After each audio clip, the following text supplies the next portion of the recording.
lá no finalzinho da Bíblia, o último livro, Apocalipse, capítulo 7, e o verso é o 14.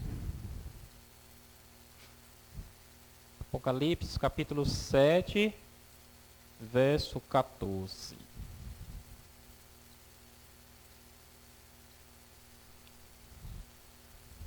Vamos orar. Senhor Deus e Pai Todo-Poderoso, vamos com a Tua palavra aberta. Somos indignos, ó Deus, da Tua misericórdia. Ela é a única coisa que pode nos suster por causa da nossa condição. E por isso pedimos que o Senhor nos conceda a luz do Teu Espírito para entender a Tua palavra. Nos ensina a ter respeito e reverência para com a mesma e deixar que o Senhor fale conosco, em nome de Jesus. Olha só, Apocalipse 7, verso 14. Respondeu-lhe, meu Senhor, tu sabes. Ele então me disse, são estes os que vêm da grande tribulação. Lavaram suas vestiduras e as alvejaram no sangue do Cordeiro. Nós estudamos na lição aqui o tema do sofrimento, não foi isso? E a palavra de Deus também já deixa claro que o povo de Deus enfrenta tribulação. E não é só uma tribulação comum. Ele é chamado no Apocalipse de uma grande tribulação. E está deixando claro aqui no Apocalipse que o povo de Deus, ele passa por essa grande tribulação. Existem algumas teorias, né, teologias dispensacionalistas chamadas, né, que dizem que a igreja de Deus vai ser arrebatada antes da tribulação. E é ensinado em muitas igrejas isso, né? A nossa igreja não ensina isso. A igreja adventista, ela ensina que o povo de Deus sempre passou por tribulação. Noé passou, né? Mais de um ano, quase mais de um ano ele passou boiando, né? Nas águas do dilúvio, no barco, batendo de um lado para outro. O povo de Deus passou 400 anos numa tribulação grande no Egito, debaixo do jugo do faraó, né? O povo, depois que saiu do faraó, passou outra tribulação grande no deserto. Depois foram por cativeiro na Babilônia, passaram outra tribulação.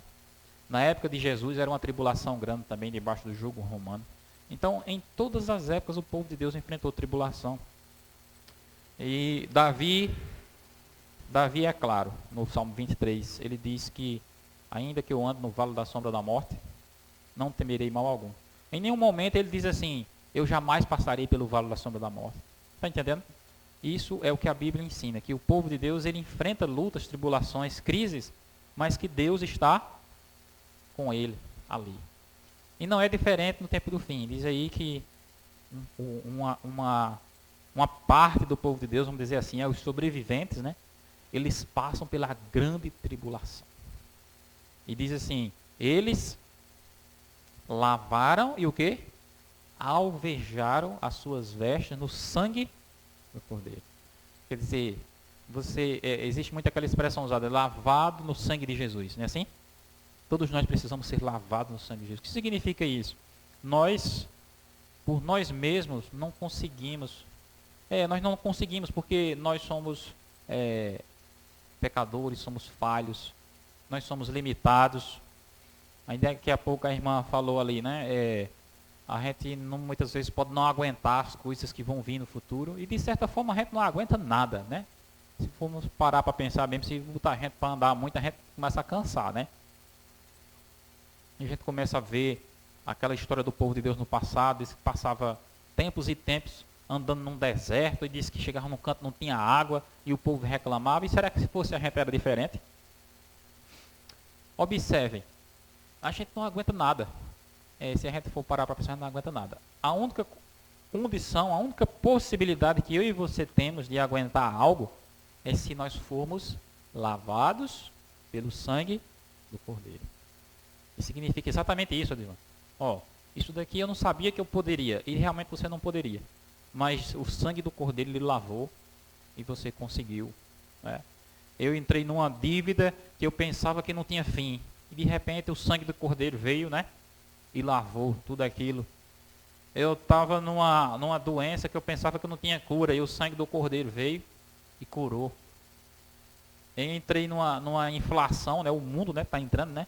Numa inflação, numa carestia, e agora a tendência é de aumentar mais ainda, porque é época de eleição, aí os governantes começam a distribuir dinheiro, né? E quanto mais se distribui dinheiro, menos o dinheiro vale. Você pode observar isso, né? Quanto mais se distribui dinheiro, menos o dinheiro vale. Então a tendência é que as coisas subam cada vez mais e a crise aumente cada vez mais. E nós não devemos ficar pedindo a Deus que não mande crise, não mande, porque a palavra de Deus já deixa claro, né? Que ouvireis falar, né? De fomes, de peste, terremoto, epidemias. A palavra de Deus, ouvireis falar. O que nós devemos pedir? Que Ele nos lave com seu sangue, né?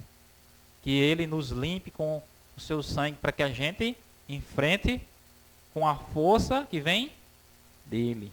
Porque a nossa força mesmo não dá para nada, entendeu? Não dá nem para começar. Observem, essa passagem ela é muito esclarecedora, Zélia. Ela diz assim: esse, pois, o venceram, porque eles eram fortes. Era assim? Está dizendo lá? Observe aqui. Ó, vocês leram Apocalipse 7, verso 14, né? Vamos ler Apocalipse 12, verso 11. É outra passagem, que eu estava pensando que era essa, mas é outra. Apocalipse 12, verso 11. Eles, pois, o venceram por causa do sangue do Cordeiro e por causa da palavra de testemunho que deram. E mesmo em face da morte, não amaram a própria vida. Olha, mais uma vez aqui aparece o sangue do Cordeiro. Aqueles lá, diz assim, eles passaram pela grande tribulação, não é assim? Porque eles foram lavados e alvejados pelo sangue do Cordeiro. E aqui está dizendo, eles, pois, o venceram. Você vai ver o contexto aqui, venceram quem? O dragão, que na Bíblia representa quem? O diabo. Está dizendo aqui, ó, esse povo de Deus venceram o diabo. Por quê? Porque eles eram inteligentes, porque eram fortes, porque eram aliados a determinado partido. Foi por causa disso que o povo de Deus venceu? Não. Foi por causa do sangue do Cordeiro. Eu e você precisamos todos os dias estar sendo lavados pelo sangue do Cordeiro. O sangue de Cristo em nós, ele lava tudo, ele limpa tudo e ele concede a vitória. Aqui está dizendo, né? Eles venceram por causa do sangue do Cordeiro. Quando o dragão, quando o diabo enfrentou Adão e Eva no jardim, quem foi que venceu? Foi o diabo, não foi? Quando o diabo enfrentou Abraão na questão do filho lá, né? Quem foi que venceu? Foi o diabo. Porque Abraão não teve paciência, foi fazer um filho no escravo, né? Quando o diabo enfrentou Davi, quem foi que venceu?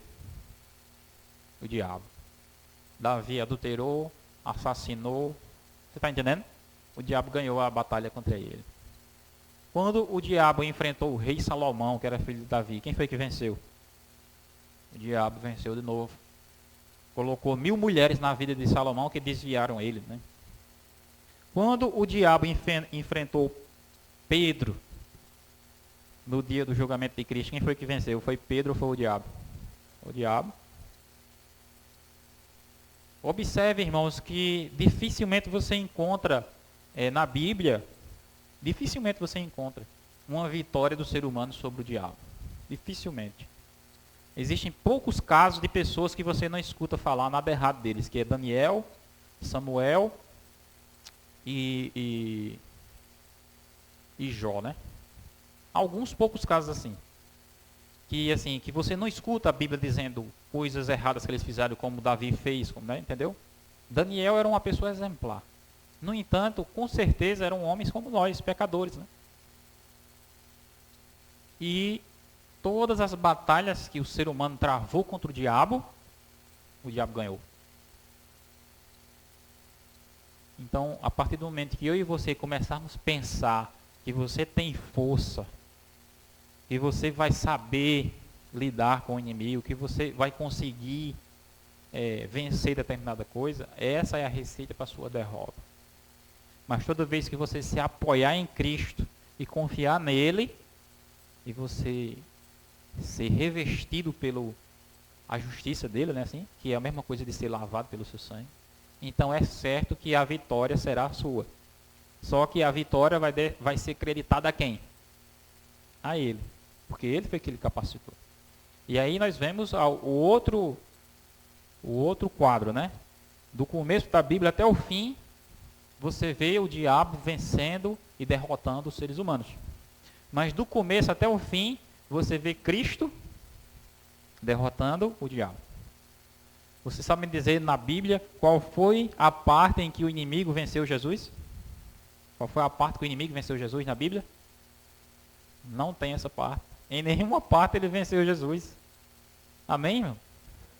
Em nenhuma parte o inimigo venceu Jesus. Até mesmo na cruz, que pode dizer assim, não foi na cruz, mas aquela foi a maior derrota do inimigo. Porque o inimigo não queria matar Cristo, ele queria que Cristo desistisse de morrer pelo ser humano. E Cristo morreu e entregou-se até o fim. Eu li uma passagem esses dias no Desejado das Nações que dizia assim: a ira do inimigo foi descontrolável quando ele viu que quanto mais insultavam Jesus, mais ele se entregava para morrer. Porque ele queria que Jesus se manifestasse ali, né? Um milagre, uma atitude ali de poder para destruir os inimigos, e isso seria a vitória do inimigo. Mas como Jesus se submeteu, a vitória foi de Jesus, a derrota foi de Deus. No livro de Apocalipse, aí mesmo no capítulo 12, onde a gente leu, diz que no princípio, antes de tudo, né, houve o quê? Guerra no céu. Não tem uma passagem bíblica no Apocalipse diz assim, né? Houve uma peleja no céu. E diz que de um lado estava o diabo, né, que é chamado de dragão, do outro lado estava Miguel, que representa Jesus. E diz que quem foi que venceu? Foi o dragão ou foi Miguel? Foi Miguel, ou seja, Jesus venceu. E não se achou no céu o lugar do diabo. O inimigo ele queria ter um lugar lá, entendeu? Queria ter um lugar lá no céu. Era tipo assim, eu tenho direito, tá entendendo? Mas quando Jesus chegou, passou a limpo as coisas, expôs ele, entendeu? Isso aqui você não tem lugar para nada. Rua. E não teve outra coisa a não ser ele fugir para cá. E caiu aqui na terra. Ou seja, perdeu. Quando o diabo enfrentou o ser humano, quem venceu? O diabo. Quando o diabo enfrentou Jesus, ele perdeu. Quem venceu foi Jesus. No livro de Gênesis está escrito assim: porém inimizade entre ti e a mulher. Ele falando para a serpente, né? Entre a sua descendente e o descendente dela. Este te ferirá a cabeça e tu lhe ferirás o calcanhar. O que é pior? É um ferimento no calcanhar ou um ferimento na cabeça? Na cabeça. Então, um ferimento na cabeça era o que Jesus ia fazer com o diabo. E um ferimento no calcanhar era o que o diabo ia fazer com Jesus. Está entendendo? Então, o que o diabo fez com Cristo foi simplesmente um ferimento que foi facilmente, não foi tão facilmente assim, né, para nós, mas para Deus não foi mortal. E o ferimento que Jesus faz no diabo é um ferimento mortal. É um ferimento permanente, que destrói o inimigo. E é como já está a situação dele, né? O inimigo já está derrotado diante de Jesus. Mas não está derrotado ainda diante do ser humano. Preste atenção. Se você observar o mundo hoje, quem é que o ser humano está escolhendo mais? É Cristo ou o diabo? O ser humano continua escolhendo o diabo. Por quê? Como eu falei para vocês, na Bíblia mostra claramente que na luta do diabo contra o ser humano, o diabo tem vantagem.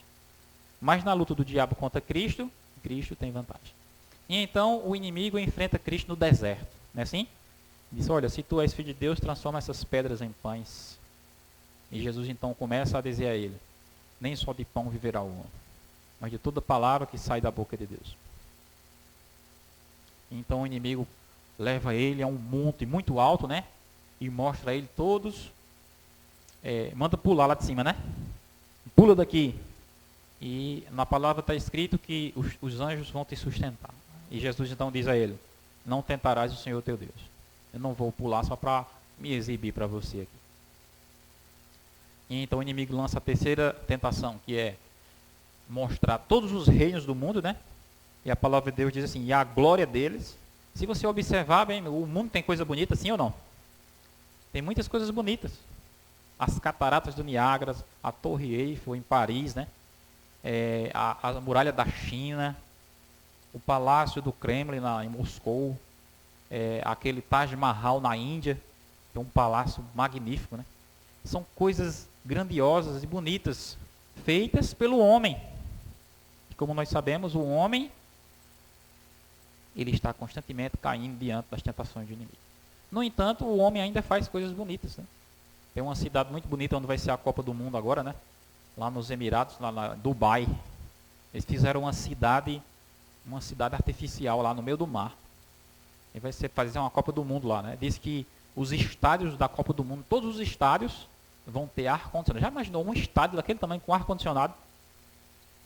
Os estádios, porque lá é muito quente, né? Diz que é 40 graus. E os caras lá fizeram os estádios tudo com ar-condicionado. Imagine como não tem coisa maravilhosa no mundo, né? E foi exatamente aquilo que o diabo mostrou a Jesus. As coisas, a glória do mundo, né? As coisas bonitas que o mundo tinha. E ele diz: olha, tudo isso aqui eu te darei se prostrados me adorares.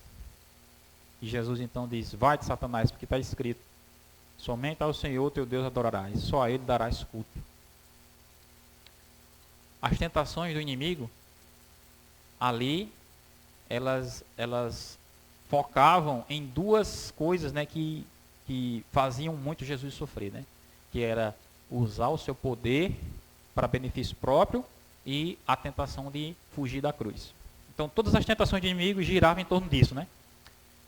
Fazer Jesus usar seu poder em benefício próprio, ou então fazer Jesus desistir da cruz. Na tentação dos pães era exatamente isso, né? Ele poderia multiplicar o pão para qualquer pessoa, mas não para ele, porque se ele multiplicasse para ele estaria usando o poder dele em benefício próprio. Não foi essa a missão que ele recebeu de Deus. Ele disse: olha, você vai ao mundo para servir os outros, não servir a si mesmo. Então o inimigo queria tentar Cristo a servir a si mesmo, né? E a tentação de fugir da cruz, quando Jesus morresse na cruz, ele iria conquistar os reinos do mundo para o Pai. E o diabo queria dar os reinos a ele sem precisar ele passar pela cruz. Está entendendo? Era uma tentação muito forte, porque era exatamente a expectativa do povo judeu. O povo judeu esperava um Messias que viesse conquistando, né? Que não sofresse, que não morresse, e que tivesse todos os reinos sob o seu controle. E era isso que o inimigo queria dar a ele, entendeu? E evitar o sofrimento. Aquilo era uma tentação forte para Jesus, porque Jesus, você observa que lá no Getsêmani, Jesus orou 3 vezes dizendo: Pai, se possível, passa de mim esse cálice. Que cálice? Morrer na cruz.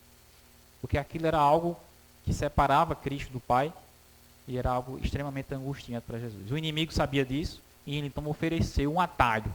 Disse: olha, você vai ficar com os reinos, vai conquistar tudo, vai ser tudo seu, você dá ao Pai, fica no controle de tudo, só basta me adorar, só precisa me adorar. E Jesus disse: vai, só ao teu Deus, ao Senhor teu Deus adorará. Ali o inimigo mais uma vez foi derrotado.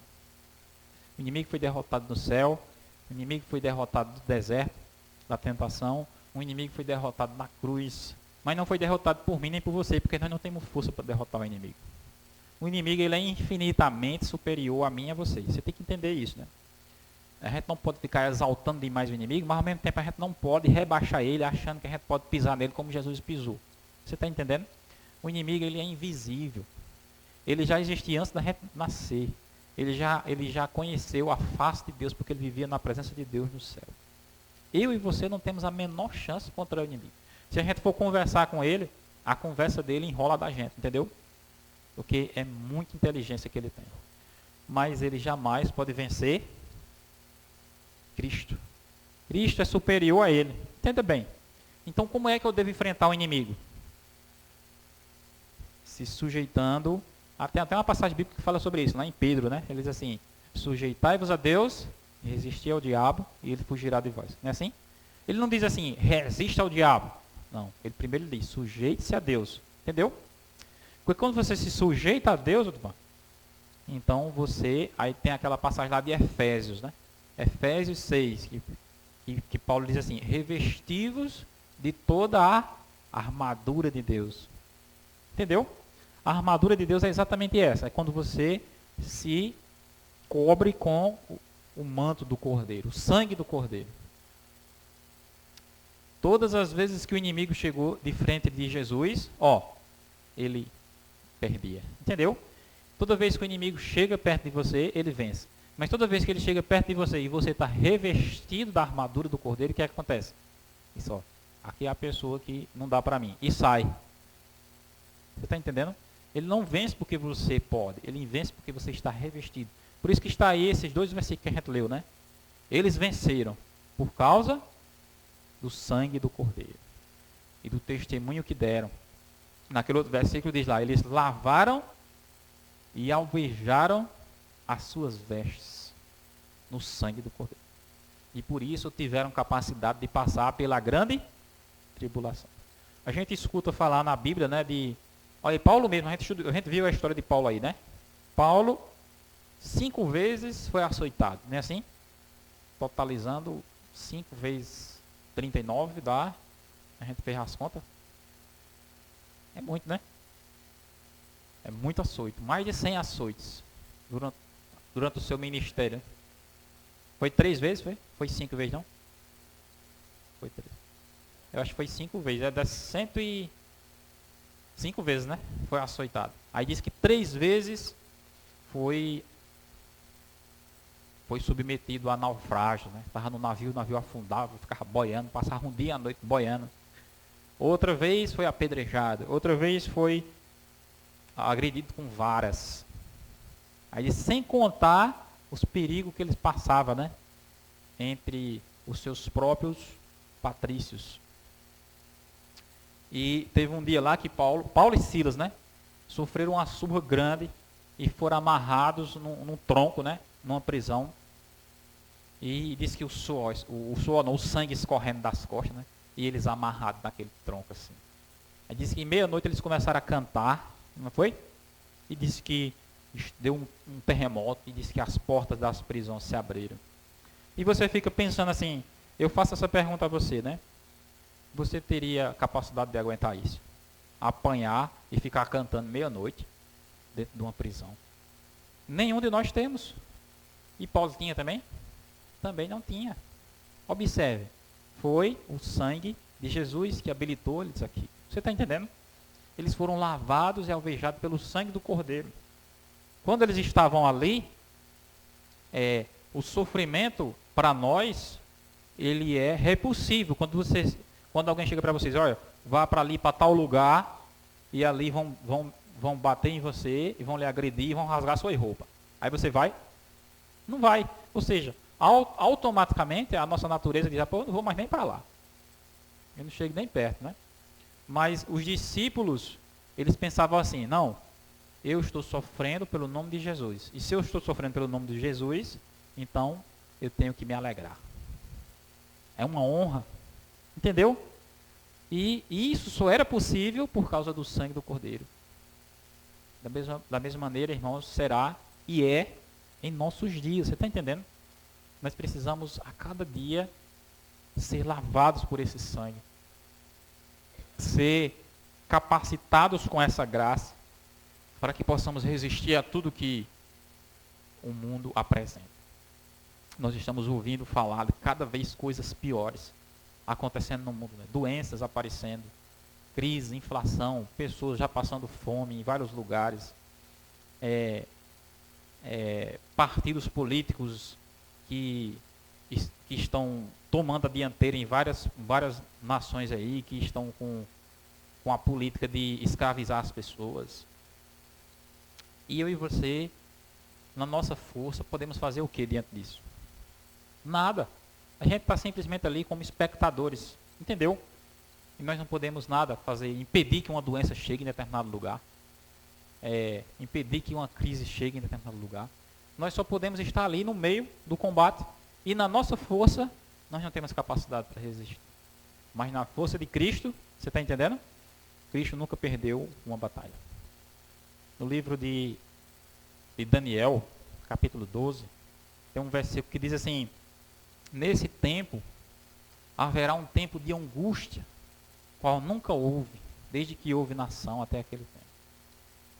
Mas nesse tempo, aí ele diz assim: se levantará Miguel, o defensor dos filhos do seu povo. Ou seja, ele diz assim: será salvo o teu povo, todo aquele que for achado inscrito no livro da vida. Essa passagem ela é muito significativa, a passagem de Daniel, né? Se levantará Miguel. Ou seja, aquele mesmo que expulsou o dragão do céu é o mesmo que se levanta para quem? Para nós, entendeu? Para nosso benefício. Para defender o seu povo, ou seja, para nos defender. E nesse tempo será salvo o teu povo.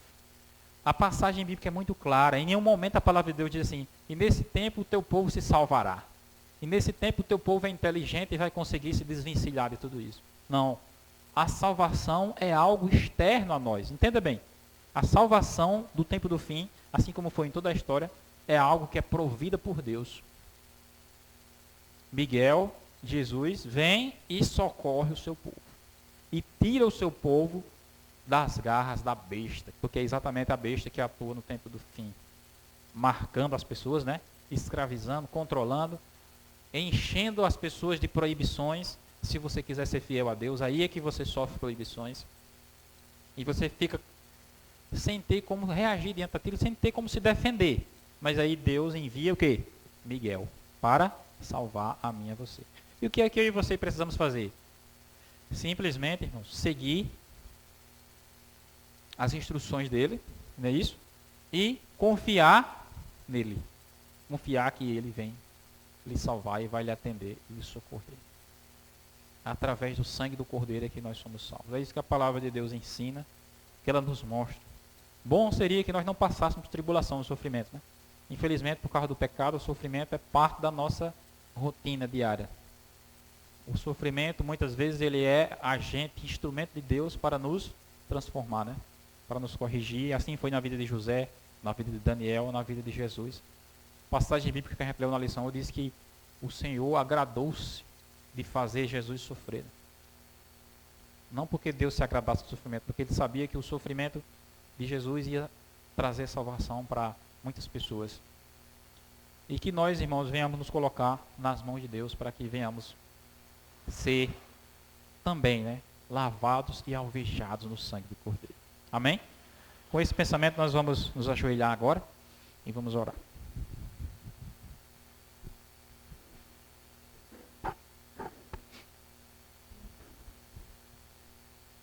Oremos. Santo Deus e Pai, nós aprendemos hoje na Tua Palavra sobre aqueles que são lavados, alvejados, que vencem por causa do Cordeiro, do sangue do Cordeiro. Sabemos que essa é a nossa única e suficiente alternativa e recurso que temos. É por meio de Cristo que nós podemos vencer o inimigo, por nós mesmos não podemos. Que o Senhor esteja nos dando, Deus, esse sangue que restaura, purifica nossa alma e nos capacita, nos habilita a vencer todas as lutas, a estar em pé num tempo tão difícil como esse que vivemos. Mantém-nos, ó Deus, firmes em teus caminhos, guia-nos conforme a tua vontade, dai-nos a tua força, é o que pedimos e agradecemos em nome de Jesus. Amém.